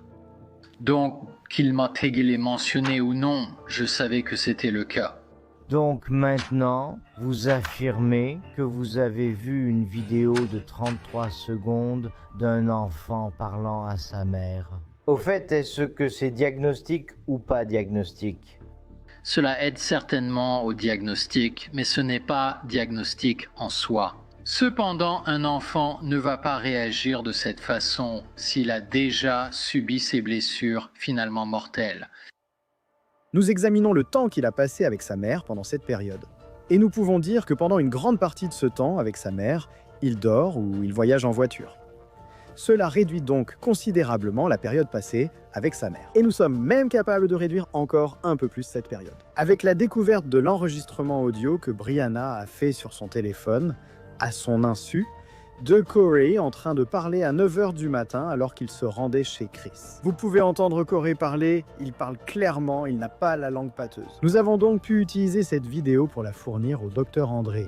Ainsi, grâce au comportement de Corey dans la vidéo, il a pu réduire la période où la blessure mortelle est survenue, de 9h à 13h, lorsqu'il était uniquement sous la surveillance de Christophe Gregor.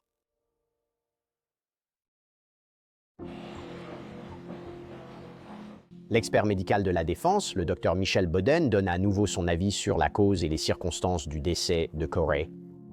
Avez-vous un avis après avoir examiné tout le dossier concernant la cause du décès de Corey? Je pense que la cause du décès de Corey a été confondue à cause des blessures importantes causées par le processus de réanimation. Mais je suis d'accord avec la partie inflammation et septicémie de son diagnostic. La partie inflammation et septicémie du diagnostic du docteur Rogas fait référence à une inflammation dans le poumon et à la découverte lors de la culture de bactéries dans le poumon qui pourraient provoquer une pneumonie et une septicémie. À mon avis, la cause la plus probable du décès était une forme très sévère et rapide de pneumonie. Avez-vous formé une opinion quant à la manière du décès? Eh bien, mon opinion serait que la manière du décès, d'après toutes les informations dont nous disposons, est naturelle. Le docteur Michael Baden a été présenté par la défense comme une sorte de médecin légiste célèbre. Il a témoigné lors de l'affaire O.J. Simpson et est une figure majeure en sciences médico-légales. Et il a témoigné que l'enfant était décédé d'une pneumonie provoquée par une septicémie. Je pense que le but de cela était de dire que, l'enfant avait une maladie. La pneumonie, c'est du liquide dans les poumons, et le liquide qui était là, c'était du sang parce que son cœur et son foie saignaient. Donc, c'était une façon assez astucieuse. Je pensais que c'était une manière de justifier ses blessures sans en rendre Chris responsable.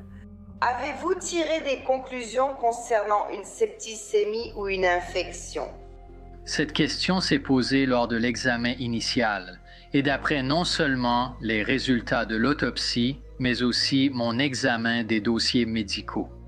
Il n'y a absolument aucune, pas la moindre trace de preuve de septicémie ou de tout autre processus infectieux dans l'autopsie de Corey. Plusieurs médecins ont témoigné ici au sujet de nombreuses blessures à l'œil de Corey. Un hématome sur sa poitrine, un hématome sous son menton, une éraflure à la hanche, quelques légers bleus dans le dos. Avez-vous vu ces blessures? Oui. À votre avis, est-ce que l'une de ces blessures a un lien avec la mort de Corey? Non, elles n'en ont pas. Le docteur Baden est probablement le plus grand médecin légiste du monde. Il fait ça depuis, je ne sais pas, 200 ans. Il a inventé la médecine légale, disons-le comme ça. Et il a pu corroborer chaque détail sur la façon dont Corey est mort. Il a revu l'anatomie, la biologie et analysé la décomposition cellulaire. Il a démontré que les ecchymoses sur son corps n'avaient absolument rien à voir avec la mort de Corey. Le témoignage de Dr. Baden. Cela a vraiment été comparé à celui d'Andrew et ça a rendu la compétition un peu plus serrée à la fin.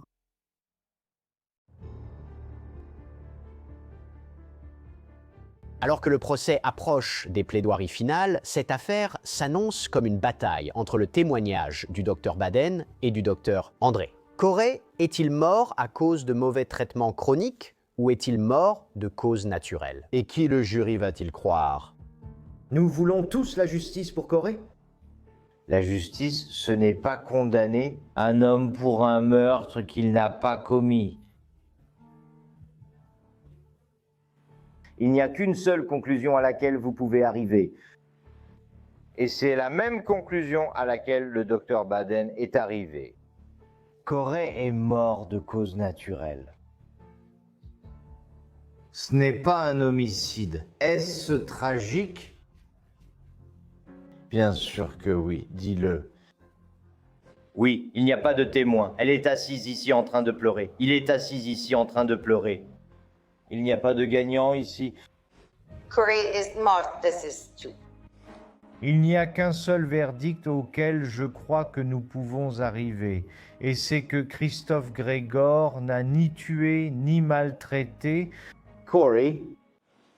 Cette affaire concerne la punition.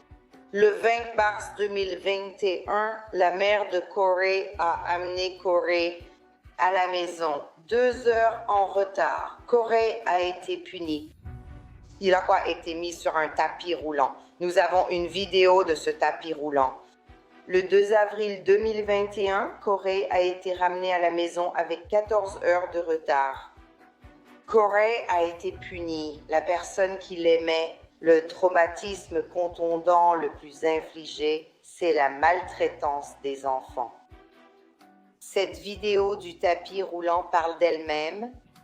Le tapis roulant, mesdames et messieurs, est le mécanisme de la prévenue pour la maltraitance. Vous pouvez utiliser cette vidéo pour montrer que ce qui s'est passé le 2 avril n'était ni un accident, ni une erreur. N'est-ce pas? Alors, c'est comme ça que ces deux choses correspondent. Et dans cette ordonnance du tribunal, il est dit que le tribunal a examiné la lettre des conclusions de l'enquête, n'est-ce pas? Et la demande de garde de Brianna a été refusée. Ce qui est vraiment intéressant à propos de cela, c'est que le tribunal n'avait pas la vidéo. Le tribunal n'a examiné qu'une lettre. Et Brianna n'a pas obtenu la garde. Certainement, ceux d'entre nous qui étaient parents et qui essayaient et se battaient pour leur enfant afin de les protéger et de s'assurer qu'aucun mal ne leur arrive. Et qu'on nous dise, voici le moyen d'y parvenir. Et puis vous y allez encore et ce mécanisme ne répond pas. Et finalement, la chose même dont vous l'aviez averti se produit. Et c'est tragique et dévastateur. Le témoignage du docteur André prouve que l'accusé a tué son fils, Corey. La cause du décès, selon le pathologiste, était une succession d'événements mortels sans lesquels la mort ne serait pas survenue. Un coup ou un choc s'appelle un traumatisme contondant. Le docteur André a pu déterminer que ces blessures par traumatisme contondant ont été infligées à Corey entre 9h du matin et 1h. Donc, la lacération au cœur et au foie de Corey s'est produite à peu près au même moment. L'accusé était la seule personne présente avec son fils lorsque ces blessures ont été infligées. Il a été assassiné par son père, la personne qui était censée le protéger et prendre soin de lui. Le plus, cette affaire concerne Corey et comment il est devenu la victime ultime de la punition et des abus de l'accusé. Les enfants de 6 ans ne meurent tout simplement pas et Corey non plus. Après de puissants plaidoyers finaux de la part de la défense et de l'accusation, le jury commence ses délibérations.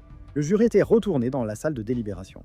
Et à ce moment-là, nous avons compris que cela ne dépendait plus de nous. Et nous espérons avoir fait tout notre possible pour présenter cette affaire de manière à rendre justice à Corey. Micholo. Nous étions là pendant qu'il délibérait. Nous ne savions pas. Nous espérions simplement le meilleur. Nous sommes allés à l'église pour prier et nous faisions ça souvent avant un procès, puis nous passions du temps avec nos amis et notre famille à l'extérieur du palais de justice. Alors, après 2 jours de délibération, le jury rend son verdict. Madame Fauperson, le jury a-t-il délibéré? Oui, monsieur. Et ce verdict est-il unanime? Oui, monsieur, madame.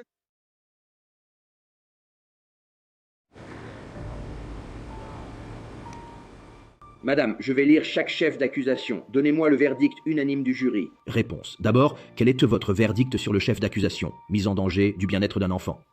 Coupable. Quel est votre verdict sur le second chef d'accusation? Meurtre. Non coupable. Quand ils ont dit non coupable pour le meurtre, j'ai cru que c'était gagné pour moi. Je pensais qu'il y avait une chance que Chris soit déclaré non coupable uniquement parce que les forces de l'ordre et les agences censées protéger ne l'avaient pas encore fait. Ils nous ont abandonnés, Corey et moi, dès le début. Alors j'ai cru qu'il y avait une chance. Je savais que c'était un jury qui devait décider, mais je n'étais pas sûre. Quel est votre verdict sur l'homicide involontaire aggravé? Coupable! Et vous n'avez pas répondu à la question 4. Madame la Présidente, veuillez vous asseoir. Je vais maintenant interroger le jury. Chris n'est pas coupable de meurtre, mais reconnu coupable d'homicide involontaire, aggravé et de mise en danger d'un enfant. Je crois que j'étais juste reconnaissante pour la condamnation d'homicide involontaire. Parce que, tu sais, au début de toute cette histoire, tu pensais juste qu'il n'allait être accusé de rien du tout. Donc, j'étais reconnaissante pour cette condamnation. Je demanderai alors au greffier d'inscrire au procès verbal l'unanimité du verdict. J'ai été surpris qu'il l'ait condamné pour homicide involontaire aggravé. J'ai critiqué Andrews, Baden aussi. Je ne comprends pas qu'il n'ait pas cru le docteur Baden. L'accusation concernant le tapis roulant, la mise en danger, aurait dû faire l'objet d'un procès séparé. Cela aurait dû être dissocié. Le jury n'aurait pas dû voir ce tapis roulant. Ce tapis roulant, sans aucun doute, est la seule raison pour laquelle Christophe Gregor a été condamné sur le chef d'homicide involontaire.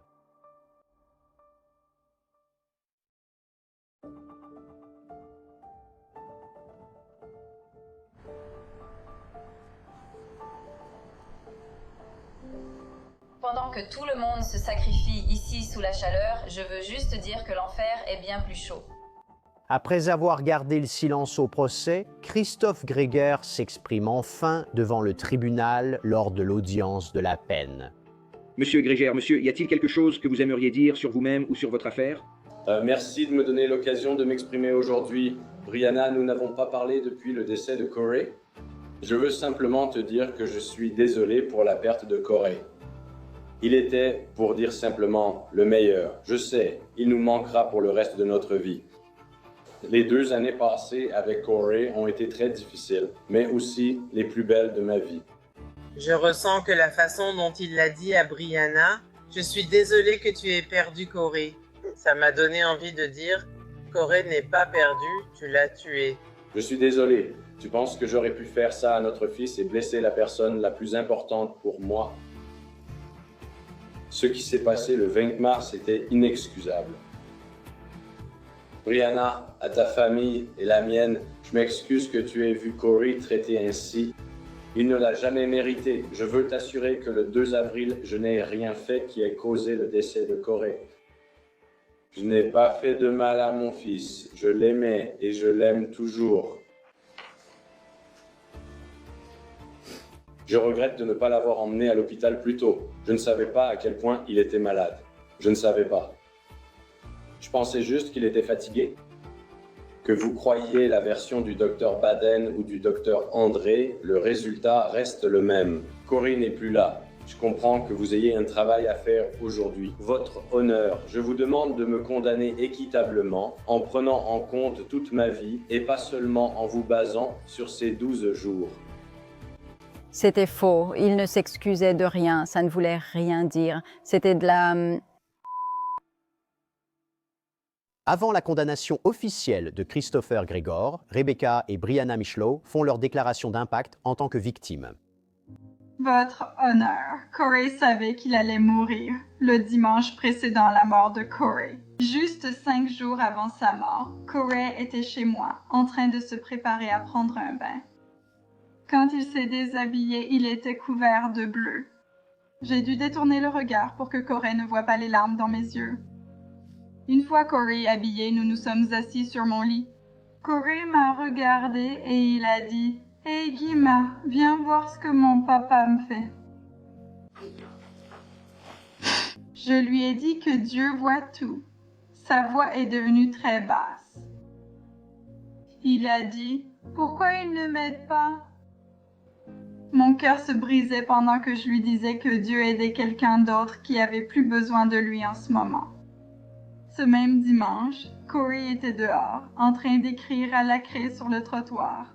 Plus tard, Brianna et moi avons vu ce que Corey avait écrit. « Je suis mort près de notre porte d'entrée. » Corey savait que personne ne pouvait l'aider. Il savait qu'il allait mourir et il l'a accepté. Votre honneur, ma conversation avec Corey 5 jours avant sa mort et le jour de sa mort me hantera pour toujours. Veuillez apprendre à cet homme que ses actes ont des conséquences. Corey voulait un papa, mais à la place, il a eu ce monstre. Chris Gregor, votre honneur. S'il vous plaît, rendez justice à Corey aujourd'hui. Merci. Votre honneur, je m'appelle Brianna Michlo et je comparais devant vous aujourd'hui, non seulement en tant que mère en deuil, mais aussi en tant que défenseur de la justice. Corey était et reste ma vie, mon monde, mon tout. Le 2 avril 2021, j'ai laissé Corey à contre-cœur chez l'accusé. Cette erreur me hantera toujours. J'ai embrassé mon fils pour lui dire au revoir, sans savoir que c'était la dernière fois. Si j'avais su, je ne l'aurais pas laissé partir. Ma nouvelle réalité, c'est d'expliquer à ma fille ce qui est arrivé à son grand frère et pourquoi il n'est plus là. Je l'emmène au cimetière voir Corey chaque week-end et à 1 an et demi, elle sait où est Corey. Enterré, c'est déchirant. Assieds-toi et joue, s'il te plaît, avec la voiture et les jouets que nous avons laissés pour lui. Malgré tout ce qu'il a fait à Corey, Corey l'aimait toujours. Il t'admirait et il voulait toujours être « je suis désolée ». Et il voulait toujours qu'il soit comme un vrai père. Il l'a traité comme son fils. Au lieu d'être un bon modèle pour Corey, il a décidé de le battre à mort. Je te déteste de ne pas m'avoir laissé dire au revoir à mon fils, mais je remercie Dieu que ton visage ne soit pas le dernier qu'il ait vu. Je suis désolée, votre honneur. Corey devrait entrer en 5e en septembre, traîner avec ses amis, faire du sport et profiter de sa vie. Christopher lui a volé tout son avenir. Je vous supplie de ne pas laisser cette injustice continuer et il doit faire face à toutes les conséquences de ses actes. Le juge Guy Ryan ne se limite pas à rendre son verdict et s'adresse aussi à Christopher Gregor. Je dois prononcer la sentence et peux considérer comme circonstance aggravante que l'accusé a commis 2 actes distincts à des dates différentes. La vidéo du tapis de course montre une attitude insensible de la part de l'accusé envers Corey. Et puis, après que Corey tombe à plusieurs reprises puis qu'il sorte, il n'y a aucune interaction affectueuse, aucun geste d'encouragement. Bien joué mon fils. Pas de câlin. Ça va? Il n'y a rien. Donc, même si je respecte le personnage, les lettres que j'ai reçues disant à quel point c'est un père aimant, une image vaut 1000 mots et une vidéo en vaut 10 000. Donc, quoi qu'il se soit passé ce jour-là, Corey ne recevait ni amour, ni compagnie, ni gentillesse, ni soutien. C'était une forme de maltraitance des plus graves. Cela ne correspond pas aux déclarations actuelles de la prévenue. Pour le second chef, homicide involontaire aggravé, j'ai condamné la prévenue à 20 ans de détention sous la garde du commissaire des services correctionnels. Pour la mise en danger du bien-être d'un enfant, crime de 2e degré, j'ai condamné la prévenue à 5 ans de détention sous la garde du commissaire des services correctionnels. Je conclus que les chefs d'accusation 1 et 2 doivent être purgés consécutivement. Condamner quelqu'un pour une accusation d'homicide, ici un homicide involontaire aggravé, apporte un peu de justice. Cependant, aucune peine de prison ni rien d'autre ne pourra ramener Corey Michelot, ne pourra le ramener dans la vie de sa mère. Nous faisons tout ce que nous pouvons, mais nous savons que nous ne pourrons jamais combler ce vide. J'ai un fiancé et une fille. Tout va bien, mais au fond, il me manque toujours quelque chose. Ça a tout changé. Vous savez, mon frère est décédé et je dois, vous savez, prendre des antidépresseurs, probablement pour le reste de ma vie. Je ne suis jamais retournée au travail après.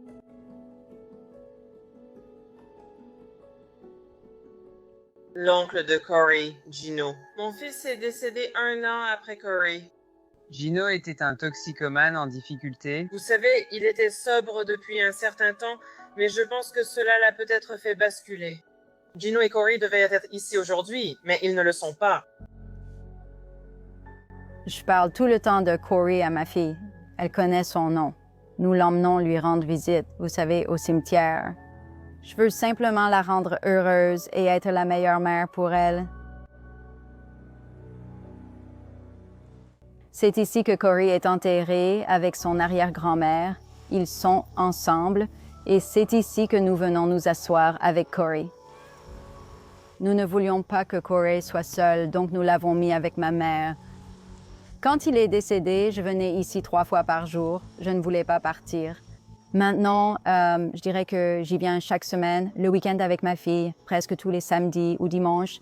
Et puis à chaque fête, bien sûr. On avait l'habitude d'apporter des chaises de jardin et de simplement s'installer ici, ou bien une couverture, et on restait là.